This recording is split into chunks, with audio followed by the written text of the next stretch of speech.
Good morning, Rich Baudry here again at Baudry Therapy Center. Today we have Brandon Rousseve with us. We're talking baseball. Brandon's our resident baseball pro and fitness trainer here at Baudry Therapy Center.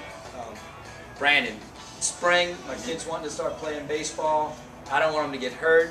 He throws a lot. What kind of technically can you teach us today about what we should be teaching our kids as far as technique for throwing? How do we get them going in the right direction? I know they do all kind of crazy things, their arm flies up. What do we teach them to get them started?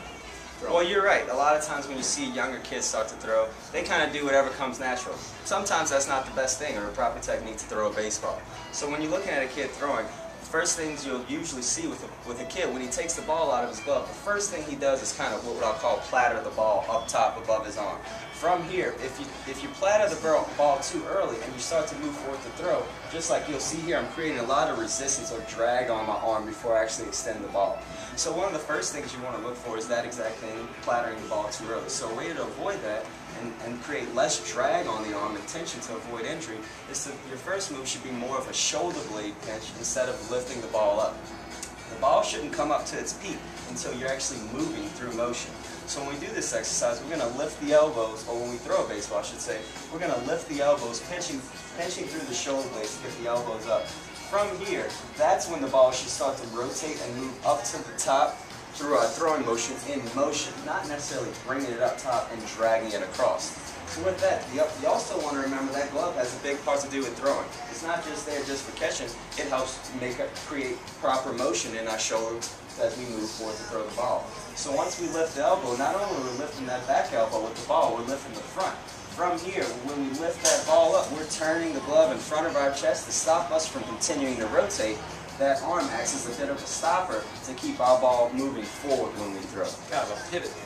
Exactly, and you don't want yourself to fly open, continue to fly open, because that's going to create more movement on the ball or a pull across the chest there. We always want to think of throwing the ball straight when we throw a baseball. So when you throw, that's exactly right. It'll act as a pivot point to move forward in your motion instead of creating more rotation. Good. My son, I know when he throws, he steps out. I never know where his foot's going when he's throwing. What do we teach them about that, their foot placement, their stride? Right, and that's another great point. A lot of times, you're right, kids, your son in particular, I've seen it myself. You'll see a lot of kids that'll fly open with that front foot when they go to throw. Just like that front shoulder flying open, creating more pull on the ball, the same thing kind of occurs if we let the foot fly offline.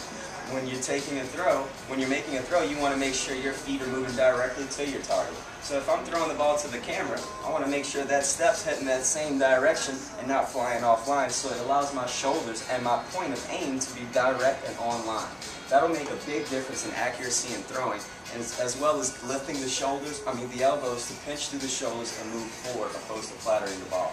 Those are two easy things that you can look for and work on and make yourself a much accurate and stronger thrower. All right, so summarize. So, no plattering, shoulders back, good alignment in your stride. Sound like a coach yourself. You said it right. All right, so make sure that ball doesn't platter up early. Get those elbows up and drive that ball forward, moving everything straight ahead to your target.